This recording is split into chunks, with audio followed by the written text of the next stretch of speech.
Sebuah taat kepada Allah.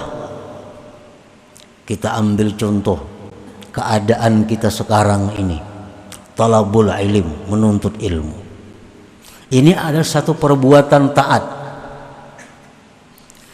Nah, bagusnya menuntut ilmu itu bermacam-macam.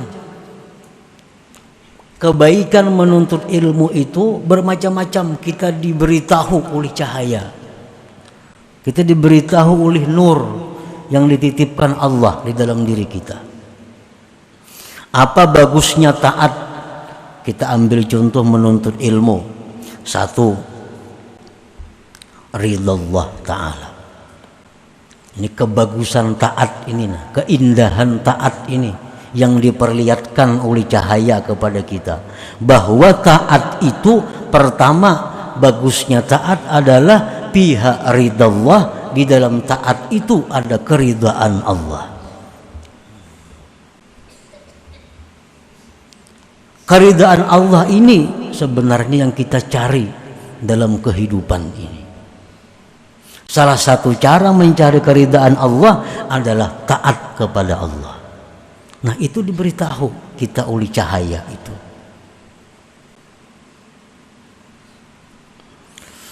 Allah berfirman di dalam Al-Quran, waridwanum minallahi akbar. Keridhaan Allah itulah yang paling besar. Akbaru ni'amillah alal abdi.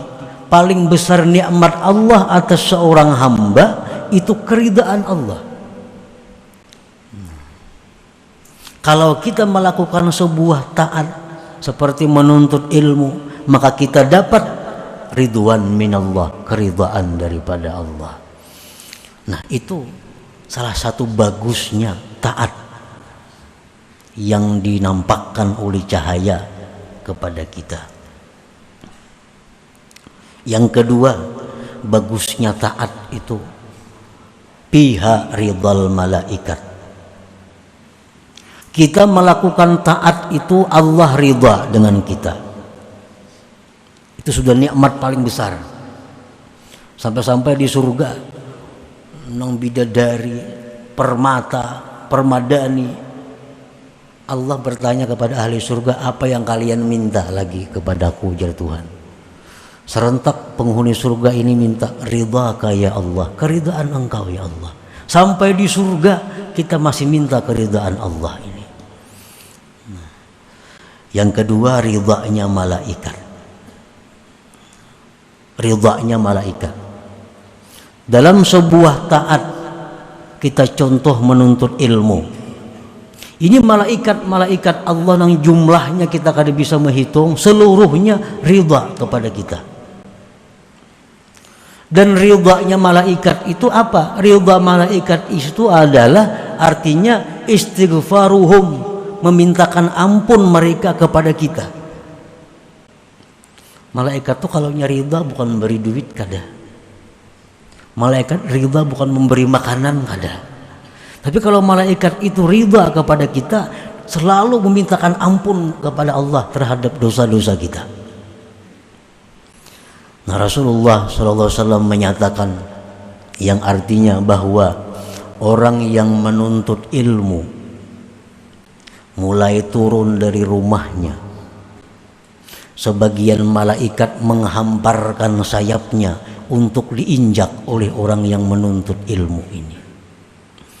Sebagian sayap mereka lagi memayungi orang yang menuntut ilmu ini dari mulai rumahnya sampai tempat dia menuntut ilmu.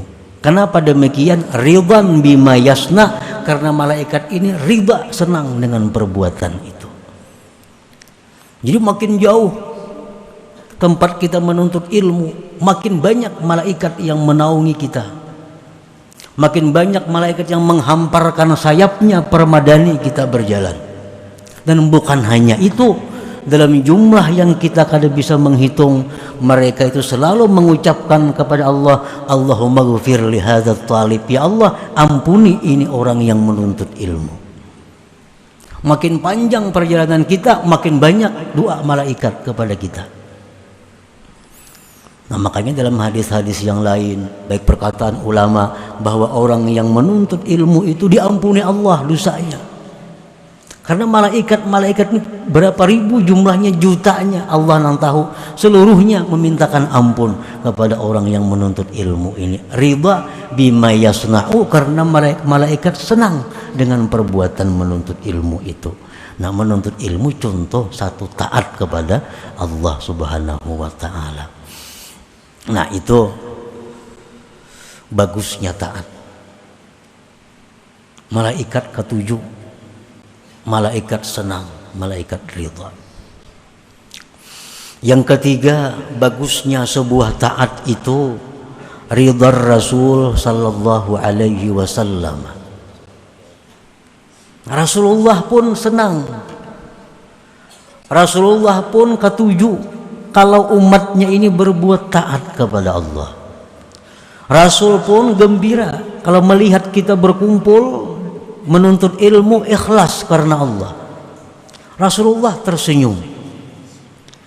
Beliau menyatakan bahwa pada hari-hari tertentu diperlihatkan kepadaku amal-amal umatku. Apabila aku lihat amal umatku itu taat kepada Allah, aku tersenyum gembira, kata Rasulullah. Nah, bila aku lihat amal umatku itu maksiat, aku kecewa dan aku duka cita, aku sedih. Nah, kita berkumpul menuntut ilmu atau beribadah taat lainnya, itu ifrahur Rasul, menyenangkan Rasulullah sallallahu alaihi wasallam. Nah, itu bagusnya taat tadi. Yang keempat, bagusnya sebuah taat itu ada usyukri. Nah, menunaikan syukur. Ini kita diberi Allah kesehatan, diberi Allah kekuatan, diberi Allah penglihatan, diberi Allah pendengaran, diberi Allah kelapangan, diberi Allah keuangan. Semuaan bersatu tak kumpul pada malam ini. Bukti bahwa kita syukur kepada Allah. Jadi sekaligus kita syukur sihat, syukur berduit, syukur lapang, syukur apalagi ada umur, syukur segala macam. Nah, dengan adanya satu taat, kita menunaikan nikmat Allah, mensyukurinya. Dan itu satu kewajiban, mensyukuri nikmat Allah Subhanahu wa ta'ala. Yang kelima, bagusnya taat ini jalbul barakah. Nah, taat itu menarik berkah. Taat itu menarik berkah. Kita sembahyang 2 rakaat itu membawa berkah. Kemana berkahnya? Berkah pil umur. Umur jadi berkah dengan sebuah taat. Wal badan, badan jadi berkah. Wal ahli, keluarga berkah. Aulad, anak-anak dapat berkahnya. Wal amwal, harta-harta dapat berkahnya. Wa ghairi, dan selainnya, tetangga-tetangga bahkan negara dapat berkahnya karena perbuatan taat kepada Allah itu. Nah, itu bagusnya taat yang diperlihatkan melalui cahaya yang diberikan Allah kepada kita. Yang ketujuh, bagusnya taat itu apa? Jalaul qalbi, penerang hati. Kita membaca salawat sekali, itu hati kita ada terang. 2 kali makin terang, 3 kali makin terang. Sembahyang, seluruh taat itu kembali kepada menerangi hati. Yang ketujuh, al-qurbu minal jannah, dekat dari surga. Taat itu dekat dengan surga. Seperti yang disampaikan Rasulullah SAW bahwa majelis ilmu itu, ujar Nabi kita, riyadul jannah. Majelis zikir, majelis ilmu itu taman surga. Nengaran taman tuh maulah jauhan rumahnya. Taman surga. Taman kota di tengah kota andaknya. taman sebuah rumah, di halaman rumah atau belakang rumah. Nah, majelis-majelis taat seperti ini itu taman surga, dekat. Artinya apa? Kalau kita mati saat ini masuk surga. Nah, al-qurbu minal jannah. Yang kedelapan, al-bu'du minan nar. Taat itu jauh daripada neraka. Yang kesembilan, alamatu husnul khatimah. Taat itu juga sebagai tanda husnul khatimah seseorang. Yang kesepuluh, gufranuz dzunub. Taat itu pengampunan dosa. Kita sembahyang zuhur, bila sembahyang zuhur ini baik, maka dosa-dosa kita mulai subuh diampuni Allah. Sembahyang asar, sembahyang asarnya baik, dosa antara zuhur asar dihapus oleh Allah. Nah, taat itu penuntut ilmu, penebus dosa. Rasulullah SAW bersabda, man intaqala liyata'allama ilman ghufira lahu qabla an yakhtuwa. Ujar Nabi, siapa yang berangkat dari rumah untuk menuntut ilmu, diampuni baginya dosa sebelum melangkahkan kakinya. Nah, belum turun pada rumah sudah diampuni Tuhan. Nah, taat itu penebus dosa, penghapus dosa. Yang ke-11, baiknya sebuah taat itu al-ihsan ilal khalqi. Nah, berbuat baik kepada makhluk. Kalau kita membaca zikir, kita diampuni Allah dosa-dosa kita. Dosa kita habis, dosa anak bini kita diampuni Allah. Dosa anak bini sudah habis, tetangga-tetangga kita diampuni Allah.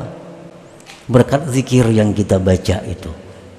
Nah, jadi kita taat itu bukan hanya pribadi, tetapi seluruh lingkungan yang berbuat taat itu dapat berkahnya, dapat manfaatnya.